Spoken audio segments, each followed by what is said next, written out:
And now, without further ado, we are ready to examine the marvelous process of the division of knowledge.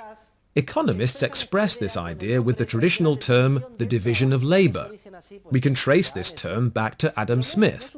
But the division of labor is not a suitable term. It is more appropriate to talk about the division of knowledge. To begin with, the capacity of the human mind to assimilate information is limited. There can be no doubt that our mental capacity is limited. Does anyone here doubt it? To put it another way, we are not omniscient. In fact, anthropological studies show the capacity of the modern human mind to be the same as that of the human mind 50,000, 100,000 or 150,000 years ago. Our mental capacity has not increased at all.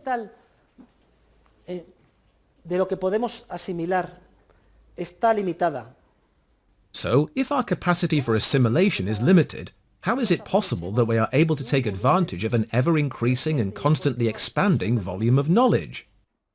How is it possible that I can take advantage of all the knowledge involved in the making of this watch, the tailoring of this suit, the production of the contact lenses I'm wearing, the technological transmission devices I have on me, microphones, etc., these shoes, pens to write with?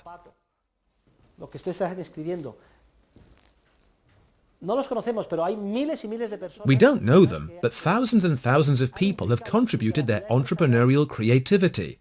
They have placed it at our service, and at this moment we are benefiting from all that experience and all that knowledge that we don't have.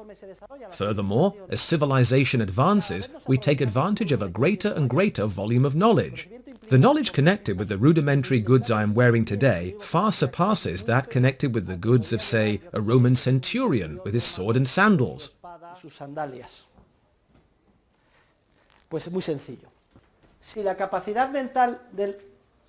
It's quite simple. If the mental capacity of human beings is the same, how is it possible that we sustain an ever-increasing volume of entrepreneurial knowledge? The only thing that can make this possible is a constant increase in the number of minds, in the number of human beings. That is, the necessary condition for economic development is ever-increasing growth in the population.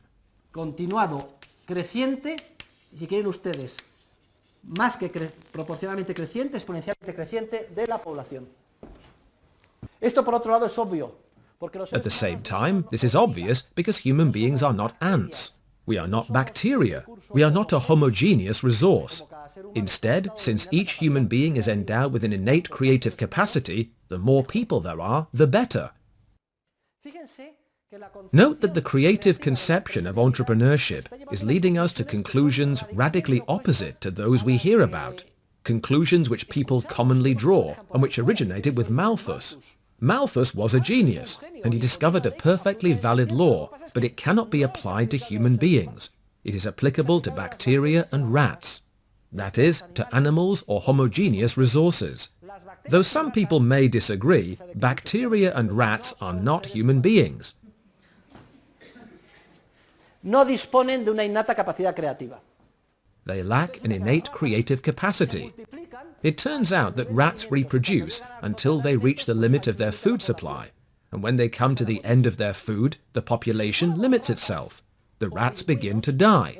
If we were rats or penguins, our given resources would determine the volume of our population. We would have resources divided by population. The smaller the population, the more resources for each member. Each rat would get more cheese. The larger the number of rats, the less cheese for each. Well, it is tragic to think that generations and generations of economists have seen human beings like rats, like bacteria, and like penguins. And these economists go on teaching classes, and even receive Nobel Prizes sometimes.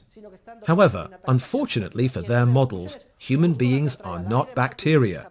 They are not rats, but instead are endowed with an innate capacity for entrepreneurial creativity.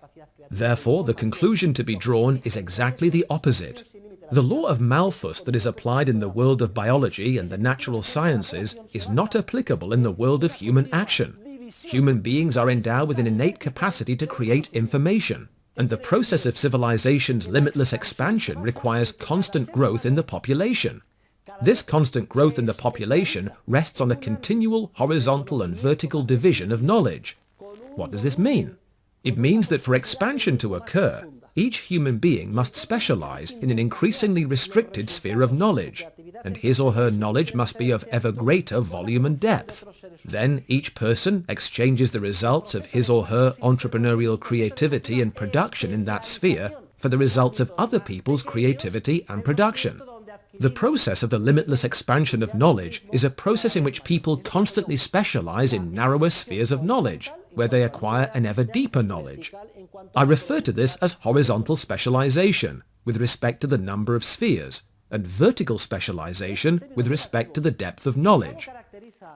In fact, if anything characterizes the advancement of civilization, it is that each human being knows less and less in relative terms, not more. How odd! So we know less and less? Yes, each of these little ants knows less in relative terms compared to the whole. Has anyone seen a movie called Jeremiah Johnson? The main character, played by Robert Redford, is disgusted with the Mexican War of the 1840s. Well, he abandons the front, I think he practically deserts, and he escapes to the unexplored western plains, where only the Native American Indians live. And he goes up into the mountains to hunt. The movie shows the beginning of his new life, which is full of hardships. He takes his rifle. He has to hunt a bison. He has to remove the meat. He has to salt it. He has to skin the animal. He has to tan the skins and sew them. He makes himself some very simple coats. Using some branches, he fashions some crude snowshoes so he can walk in the snow. Everything about his life is hard. He has to run from the Indians. Bear in mind, he knows a lot because his mind compels him to survive, and he has to know how to hunt, tan skins, cook, make clothes, build himself a crude shelter. A large quantity of knowledge in the horizontal sense. One day he is hunting, and while he is aiming at a bison, right before he pulls the trigger, he hears a shot. Bang! And that shot from who knows who kills that very bison. Well, it turns out that in those hundreds of square kilometers there was another hunter like him. The two hunters approach each other. Both are taken aback. They are both disheveled and have long beards. They're a terrible sight. Well, the entrepreneurial light bulb goes on for them, and they become friends. Hey, when did you get here? Me too. We're both from the East, and we've both been running from the war, etc.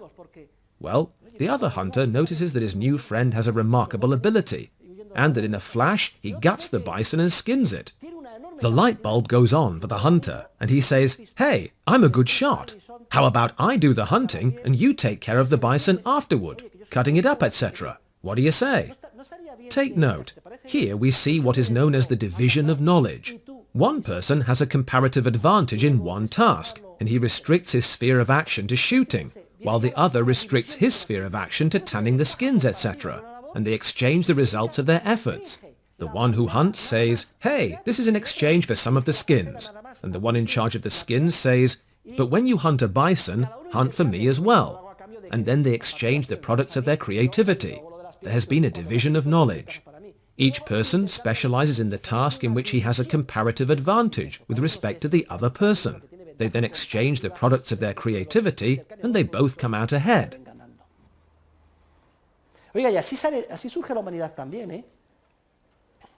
Humanity emerged in this way too.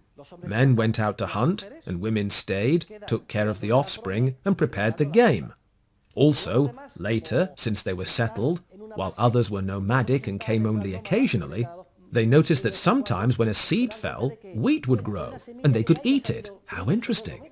And the next year, the same thing. They wondered why that happened, and then it occurred to them, why don't we plant the seeds? And sedentary farming began to emerge, the division of knowledge between people. I explain this process graphically as well. It is a process in which each of us increasingly specializes in the tasks in which we have a comparative advantage, and then we exchange with other people the results of our creativity.